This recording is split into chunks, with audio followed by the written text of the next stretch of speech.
Welcome to rSlash, Am I the Butthole, where OP transforms into a total bridezilla. Am I the butthole for having high expectations for my bachelorette party? I'm a 25-year-old woman, and I'm getting married to my wonderful fiancé, who's 31 this fall. A week ago, I had my bachelorette party. While most girls dream of their weddings, I dreamt about my bachelorette party. I put a lot of planning into this weekend, made a lot of phone calls, reservations, everything basically. From Thursday night to Sunday morning, me and 25 of my closest girlfriends rented a house. From the start, it was a disaster. I told my girls to get to the house early on Thursday so they could decorate and set up before I got there. Well, I got to the house at 3, and they weren't done decorating, so that bummed me out because I wanted that wow moment when I came in and saw the setup. I felt robbed, but we still had a decent first night. Friday, I woke everyone up at 7 a.m. to make breakfast and get ready because we had a packed day. Vineyards, boat, lunch, happy hour drinks, then dinner and clubs. I was getting shaded on all afternoon because people said they were being rushed from place to place and had to carry changes of clothes all day, but we only had limited time in the city and I wanted to make the most of it. Saturday was worse. We had brunch at 9 a.m. and no one was awake on time, so it only ended up being me and a few loyal bridesmaids. We went shopping afterwards for a few hours, and when we got back to the house, no one was even apologetic, even though I was close to tears all day. The last straw for me was later that night when we were going to dinner and nobody was wearing the matching shirts that we got for the weekend. People wanted to wear their own stuff, but that's not what we agreed to, even though my maid of honor notified everyone.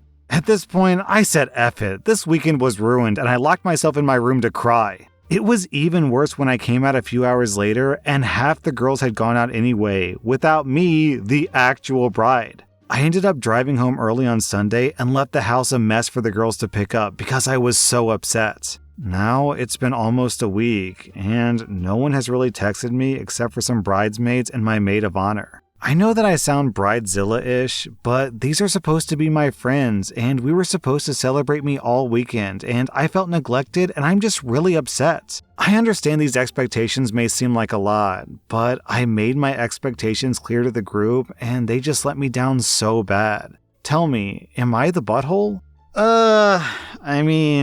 Kinda, yeah. This does not sound like a fun weekend. This sounds exhausting. What did you make these girls do? Vineyards, boat, lunch, happy hour, then dinner and the clubs. That is a packed day. And if you're going to the clubs, I'm expecting people to stay up late drinking, which means, of course, you would allow people to sleep in the next day, right? But nope, we have brunch at 9 a.m. Lady, brunch isn't at 9 a.m. That's breakfast. Brunch is like 11. So I don't know, I kind of can't blame these girls for not being so into this. And 25 separate women? These are not 25 of your closest girlfriends. These are like acquaintances at that point. Honestly, you seem like one of those really controlling, kind of unfun people who's obsessed with schedules and being on time. And this just seems like a really exhausting weekend. I am sorry that your bachelorette party got ruined, but if it makes you feel better, it sounds like you ruined their party too. You gotta keep in mind, OP, if this is a 4-day weekend, then people took time off of work, took time off schedules to come spend time with you at this party. So even though this is your party, in a way, it's their party too, right? Anyways, I'm giving you 2 out of 5 buttholes for being way too demanding.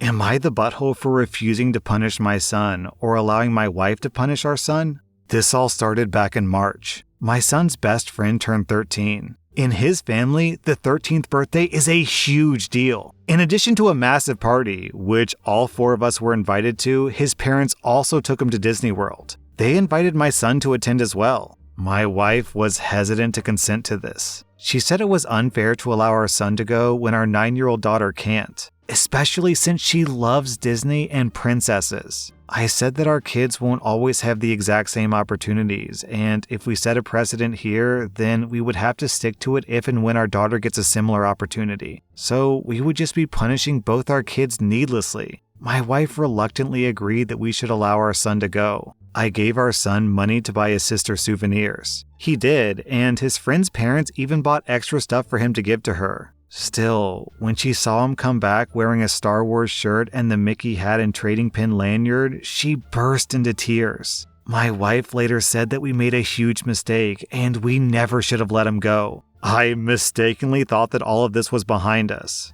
Now, we're not well off financially, but my brother-in-law is, and he invited all of us to visit a beach house that he rented for a summer send-off.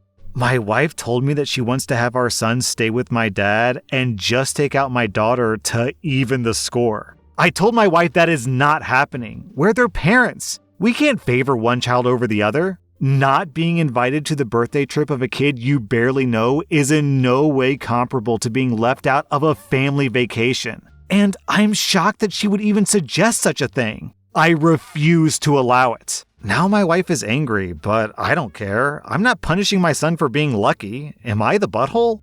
Okay, so one of my core values as a person is that when you love someone, it's important to celebrate their successes and mourn their losses. OP, your wife and your daughter aren't following that. Instead of celebrating your son's success, they're mourning your son's success. This is a really backwards, messed up, and in my opinion, toxic way to view your relationships with your family members. And yeah, I can understand the jealousy, especially for a 9-year-old girl. That'd be a very difficult thing for her to grapple with and sort of handle. But still, if your daughter and wife love your son, then they should put aside their own jealousy and feelings of unfairness and just be happy that he had this amazing opportunity. Because that's what you do when you love someone. So in this story, I'm giving your son 0 out of 5 buttholes. He did absolutely nothing wrong. So you're right, OP, he shouldn't be punished. And that's effectively what your wife wants to do, is punish him for doing nothing wrong.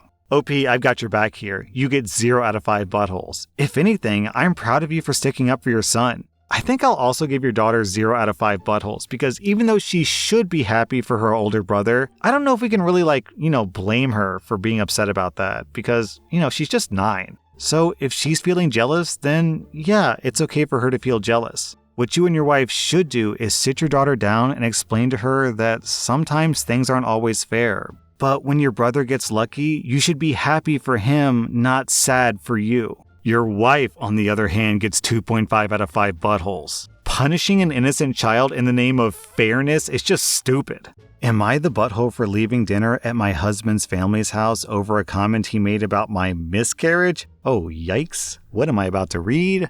Okay.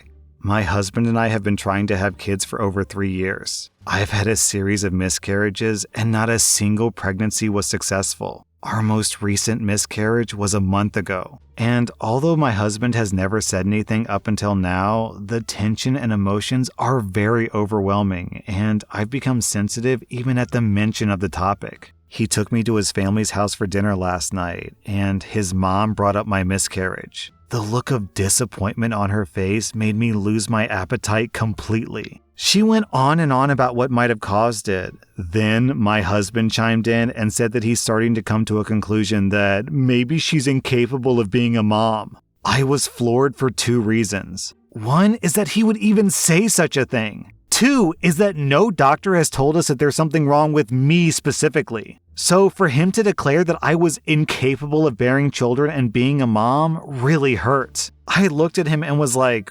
what? Then he told me not to get offended since he was just being honest. He said that he loves me and he thinks that I'm perfect, but he still thinks that I'm flawed in that area, referring to motherhood.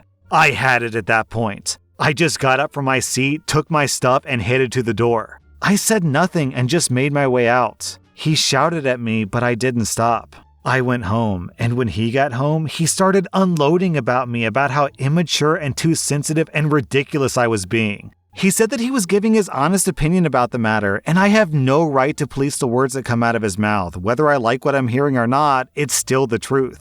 We argued some and then stopped talking altogether. He kept saying that I exaggerated and that walking out during dinner disrespected him and his family over literally nothing. I'm unsure if I handled this the right way or if I acted out of emotions. Well, there's an easy and also very petty way to test this. Next time you're at a family function, just say, yeah, I don't know if I'm going to have kids with my husband because something's wrong with his penis, I think. It's broken or something, or I guess his balls are shriveled up and worthless because he just won't give me a baby that I can carry to term. I don't know what's wrong with his manhood. I guess he's just not cut out to be a father. If he looks at you with a smile and says, I never thought about that. Perhaps I'm the problem with this pregnancy. You make a good point, sweetie.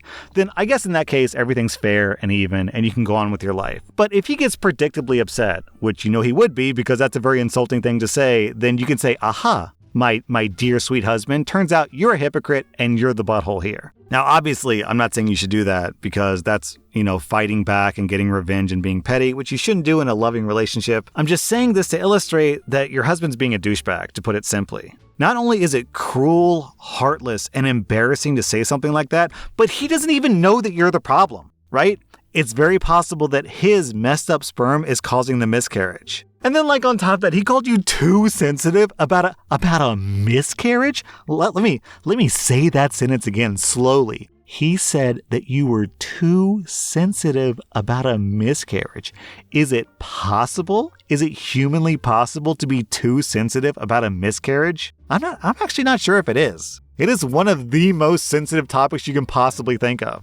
OP, I'm giving you 0 out of 5 buttholes. Your husband gets 3.5 out of 5 buttholes for saying such a cruel, heartless thing that might not even be true. Am I the butthole for refusing to buy my fiancé a gaming laptop for a few $1,000s after he told me to find a real job? I'm a 30-year-old woman and my fiancé is 37. We started living together 6 months ago.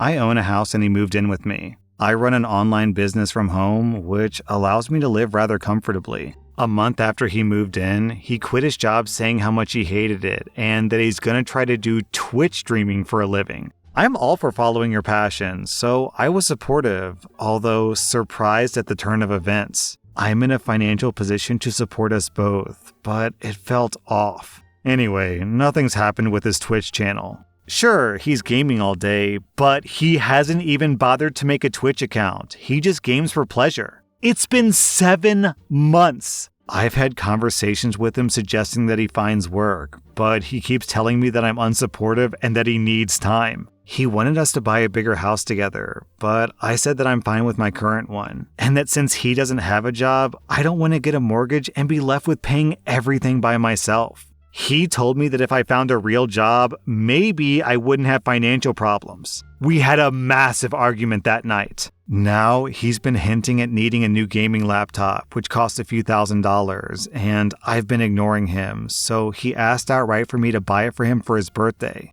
I told him no, because my fake job doesn't cover new laptops, and he got really pissed at me, telling me that I'm selfish and I'm ruining his career. Granted, I can't afford to buy it, but he really hurt me saying that my business is not a real job despite me working my butt off. Am I the butthole for not buying him a new laptop? OP, girl, what is going on here, man? For real, what is going on here? Why are you with this guy? This guy has no money, no job. He sits around all day playing video games. He trashes on your job. And then he says he's pursuing his passions of becoming a Twitch streamer at the age of 37, without a gaming computer, by the way. But he won't even make a Twitch account? Yo, this guy doesn't want a girlfriend. He wants a sugar mama. Or just straight up a mommy, I guess, because he just wants to sit around all day and play video games while his mommy makes money and he can just make me a sandwich. I'm hungry, mommy. OP, dump him, man. Dump him. This guy acts more like a 17-year-old than a 37-year-old. Like, literally, I would expect a 17-year-old to try out a Twitch channel and, not have a job and live with his sugar mama / mommy. I wouldn't expect a 37-year-old man. Come on, dude. Dump him. Dump him. OP, you get 0 out of 5 buttholes. Your loser boyfriend gets 3 out of 5 buttholes. And just real quick, let me say, I'm in my 30s, I'm in my mid-30s, so I'm not really trashing on this guy for being a 37-year-old who doesn't have a job and is pursuing streaming. Because, that's my career, essentially. So I don't want to come off as a hypocrite here. But if you're going to pursue being a social media influencer, then do it. You have to live, breathe, eat, sleep, social media 24/7 until you finally figure out how it works, and then you can start to be successful. You can't just play Fortnite for 8 hours a day without actually streaming. Oh, I'm trying to grind my skill, babe. I'm trying to climb the ladder, babe. Once I get good, then I'll start streaming, babe. Nah, man, that's not how it works. Am I the butthole for offering my friends to buy their apartment and rent it out to them? My friend Zoe and her boyfriend rent an apartment near us. They love living there, but their landlord announced that he'll sell it soon. Zoe and her boyfriend are devastated. They even talked to someone from the bank, and sadly, they can't afford to buy the place. My husband and I talked, and we realized that we have enough money to buy that apartment. I told Zoe and her boyfriend that we could buy it and they could keep living there. The only difference for them would be that they would send their rent money to a different account from now on. Zoe's boyfriend lost it, and he basically started yelling at us. He said that he doesn't need us taking away his apartment, then getting rich off of his rent money. He said something about us making him buy an apartment for us because the mortgage would be paid with his rent and we'd be using him. He called us arrogant, among other things, and meanwhile, I'm baffled by his overreaction. I'm wondering, was our offer really that offensive? Am I the butthole? Okay, so yeah, I can understand the logic of what you're doing. You're kind of saving their apartment so you see yourself as the good guy. However, in 2022, landlords do not get a good rap anymore. I mean, they kind of always have had a bad rap, but recently it's gotten pretty bad.